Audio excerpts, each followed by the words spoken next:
All unit চ্যানেলে তোমাদেরকে স্বাগত জানাই। ক্লাস 10, 11, 12, 8, 9 প্রত্যেকটা ক্লাসে আমি দেখেছি নদী রিলেটেড কোশ্চেন থাকে। আজকের এই ভিডিওটা ওভারঅল সব ক্লাসের জন্যই প্রয়োজন। আজকে আমরা জানবো একটা নদী মানুষের জীবনে কতটা গুরুত্বপূর্ণ ভূমিকা রাখে। চলো তাহলে দেখা যাক। আমরা ছোটবেলা থেকে পড়ে আসছি যে একটা আদর্শ নদীর তিনটে গতিপথ থাকে। একটা হচ্ছে উচ্চ গতি, একটা মধ্যগতি, আর একটা হচ্ছে নিম্ন গতি। এটা মোটামুটি তোমরা 5, 6 বা 6, 7, 8 থেকে কিন্তু জেনে আসছো। তাহলে উচ্চ গতি অর্থাৎ পার্বত্য এলাকাতে বেশি দেখা যায় এটা, মধ্যগতি তারপর হচ্ছে নিম্ন গতি। তাহলে একটা আদর্শ নদীর কটা গতিপথ থাকে? তিনটে, উচ্চ, মধ্য, নিম্ন। এর সাথে সাথে তোমরা আবার এটাও জানতে পেরেছো উচ্চ গতিতে নদীর প্রধান কাজ কি? উচ্চ গতিতে নদীর প্রধান কাজ হচ্ছে ক্ষয় করা। মধ্যগতিতে কাজ কি? বহন করা। আর নিম্ন গতিতে কাজ কি? নিম্ন গতিতে কাজ হচ্ছে সঞ্চয় করা। তাহলে একটা আদর্শ নদী হতে গেলে এই তিনটে গুণ কিন্তু থাকতে হবে, অর্থাৎ উচ্চ গতিতে নদীর ক্ষয় করা, মধ্যগতিতে নদীর বহন করা, আর নিম্ন গতিতে নদীর হচ্ছে সঞ্চয় করা। এইবার কথাটা হচ্ছে উচ্চ গতিতে নদী ক্ষয় কেন করে? এটা পড়ার আগে আমাদের বাস্তব জীবনের সঙ্গে একটু দেখতে হবে। বাস্তব জীবন বলতে কি? দেখবে যখন তোমাদের বয়স খুব কম থাকে তখন তোমাদের মধ্যে কাজ করার ক্ষমতা অনেকটা বেশি থাকে, কিন্তু যখন একটা ম্যাচুরিটি বয়স চলে আসে তখন ক্ষমতা থাকলে একটা স্থিতিশীল অবস্থা থাকে, কিন্তু যখন মানুষের বয়স হয়, বার্ধক্যকাল আসে, তখন কিন্তু মানুষের মধ্যে কাজ করার ক্ষমতা সেইভাবে থাকে না। তার উপরে ডিপেন্ড করে ঠিক মানুষের যেমন যৌবনকাল, পরিণতকাল, বার্ধক্যকাল আসে, একটা নদীর ক্ষেত্রে ঠিক একই রকম ভাবে যৌবনকাল, পরিণতকাল, বার্ধক্যকাল, অর্থাৎ আমি এই উচ্চ গতি, এই যে আমি উচ্চ গতিটা বলছি, এই উচ্চ গতিটাকে আমি যৌবন কালের সঙ্গে তুলনা করতে পারি।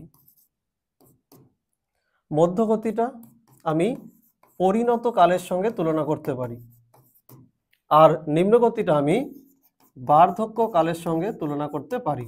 তাহলে একটা নদীর কটা গতিপথ হলো? উচ্চ, মধ্য, নিম্ন। মানুষের জীবনের সঙ্গে তুলনা করলাম যৌবনকাল, পরিণতকাল, বার্ধক্যকাল। তাহলে উচ্চ গতিতে নদীর প্রধান কাজ কি? ক্ষয় করা। মধ্যগতিতে নদীর প্রধান কাজ কি? বহন করা। আর নিম্ন গতিতে কাজ কি? সঞ্চয় করা। এইটুকু পর্যন্ত যারা 7, 8, 9 পড়ে তারা অলরেডি জানে। এরপরে আমাদের জানার বিষয় এই নদী আমাদের জীবনে কিভাবে কাজে আসতে পারে। চলো তাহলে সেটা দেখা যাক।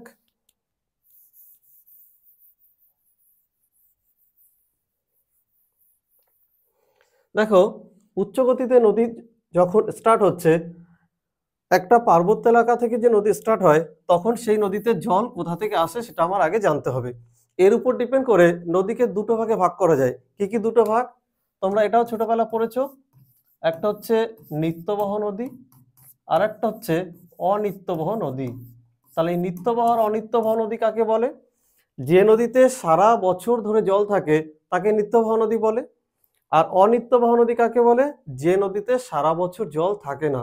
এইবার প্রশ্ন আসবে কোন নদীতে জল থাকে আর কোন নদীতে জল থাকে না। ভালো করে দেখো, পার্বত্য এলাকা থেকে যে নদীগুলো সৃষ্টি হবে সেই নদীতে কিন্তু সারা বছর জল থাকবে। কেন জল থাকবে? পাহাড়ি অঞ্চলে সারা বছর বরফ থাকে, সেই বরফগুলো গলে গলে কিন্তু জলে পরিণত হয়। কিন্তু অনিত্যবহ নদী মানে যে অঞ্চলগুলো মালভূমি এলাকা থেকে নদী সৃষ্টি হচ্ছে, মানে যে এলাকায় মালভূমি সেই এলাকা থেকে যে নদীগুলো সৃষ্টি হয় সেখানে বৃষ্টির জলে পুষ্ট নদী হয়, অর্থাৎ বর্ষাকালে প্রচণ্ড জল থাকে, বাকি সময় জল থাকে না। আমি একটা উদাহরণ নিচ্ছি। ধরো ভারতবর্ষের গঙ্গা নদী,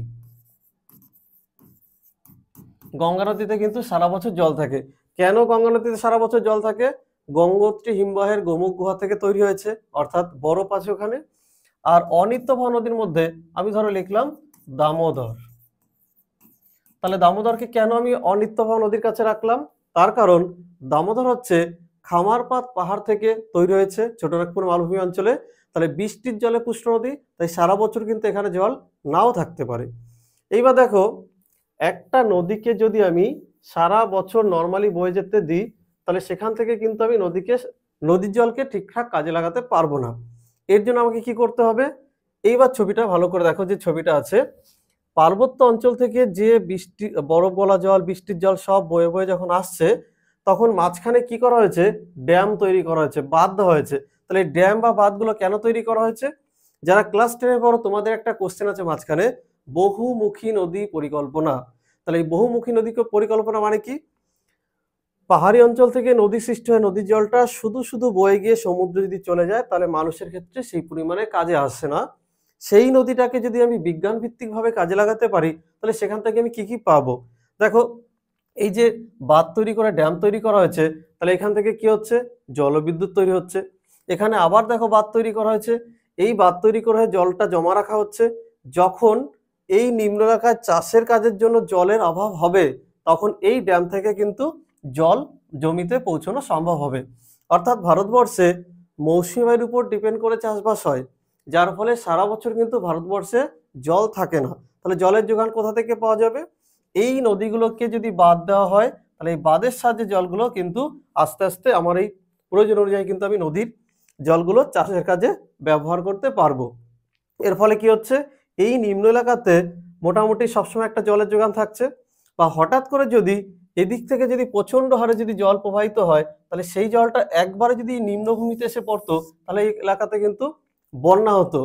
এবার এই বাঁধ দেওয়ার ফলে কি হয়েছে? যখন এই জলটাকে ধাপে ধাপে ধাপে ধাপে করে আটকানো হচ্ছে তখন কি হচ্ছে? এই নিম্ন এলাকায় একবারে জলটা আসছে না, তার ফলে সে এলাকাতে কিন্তু বন্যা হচ্ছে না।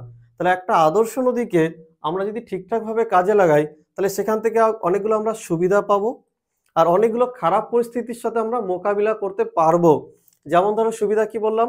জলবিদ্যুৎ পাবো, আবার এখানে ড্যাম তৈরি করে চাষের জমিতে জল পাওয়া যাবে, যেখানে ড্যাম তৈরি করা যাবে সেখানে পর্যটন শিল্প গড়ে উঠতে পারে, সেখানে মাছ চাষ করা যেতে পারে। আর সুবিধা কি, মানে যেগুলো আমরা প্রতিরোধ করছি, এই নিম্ন এলাকাতে দেখা গেল বর্ষাকালে একেতে পাহাড়ি এলাকা থেকে জল, বরফওয়ালা জল প্লাস বর্ষার জল, দুটো জল একসঙ্গে এই নিম্ন এলাকাতে বন্যা সৃষ্টি করতো। তাহলে আমরা যখন এই ড্যাম তৈরি করব তাহলে সেখানে কিন্তু সেই পরিমাণে বন্যাটা হবে না। তবে সবকিছুরই নেগেটিভ সাইড থাকে, এক্ষেত্রেও থাকতে পারে। তার এইভাবে আমরা টোটাল একটা আদর্শ নদীকে আমরা কাজে লাগাতে পারি। আজকের ভিডিওটা এই পর্যন্তই থাকুক। এই ধরনের ভিডিও যদি তোমরা পেতে চাও তাহলে চ্যানেলটাকে লাইক করে রাখো। আর কিছুদিনের মধ্যে ভূগোলের প্রত্যেকটা চ্যাপ্টারের তোমাদের যে ইম্পর্টেন্ট প্রশ্নগুলো আছে, যারা 2025 সালে মাধ্যমিক পরীক্ষা দেবে, তোমাদের ভূগোলের প্রত্যেকটা চ্যাপ্টারের যে 5 নম্বরের বড় প্রশ্নগুলো আসবার মতো আছে সেগুলো ভিডিও আকারে পেয়ে যাবে। এবং ক্লাস 12-এ যারা পড়ো তোমরাও প্রত্যেকটা ভিডিও আর কিছুদিনের মধ্যে এই চ্যানেলে পেয়ে যাবে। আর ভিডিওগুলো দেখার জন্য সকলকে অসংখ্য ধন্যবাদ।